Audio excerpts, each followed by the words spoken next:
mean, and I've heard this in the gang life is that it's always has to be instant retaliation. Instant. It has There's not really a lot of thinking about it. There's no planning. Immediate action, affirmative action, like immediate. You can't let, because like if somebody feel like they could come do what they want to you, what's gonna stop them from just coming to annihilate you? Like you gotta like immediate, like in the streets, people respect random acts of violence. Like it's like, you know what I mean? That's what people like, oh shit, these fools crap. Like, you know what I mean? So like when somebody comes and does something to you, it needs to be some repercussions. It's swift, fast repercussions. It don't need to be waiting around, it needs to happen. I'm not saying people should be going out killing people, but you have a right to defend yourself. You have a constitutional right to, you know what I mean?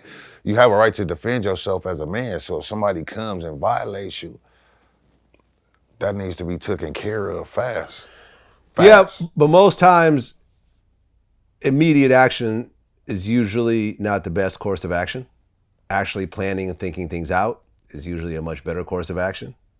If you look at the prisons, I would say that 90% of the people there were there because of impulsive, emotional decisions. Like how many people are in prison when you were locked up were there because they planned something out and it didn't go right? As opposed to something happened and they just grabbed a pistol or they decided to go rob someone or whatever else and then it all went to hell. I mean, no matter what you do, you should always put some thought into it and move light, tread lightly and know what you're doing. But, you know what I mean? It's like something has to be done and it must be done quickly, fast, or it's like people gotta know like, all right, I ain't gonna just get away with this. Like people, it make other people think twice or think way more heavily, put way more thought into coming to bother you. Like, you know what I mean? Like you mention all the time, I got plenty of guns, I got dogs, I got security.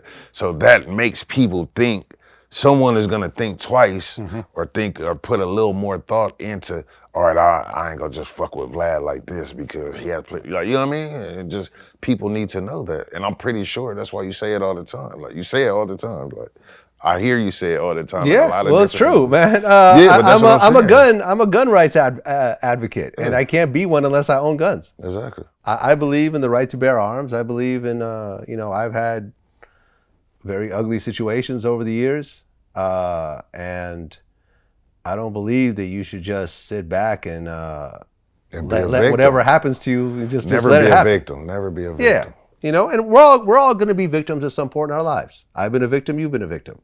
Everyone in this room has been a victim at some point, and that's okay. But people need to see swift, fast retaliation. Though. Yeah, but that retaliation can happen in many different ways, right? At the end of the day, it's chess, not checkers. It's not horseshoes either. Yeah. You know?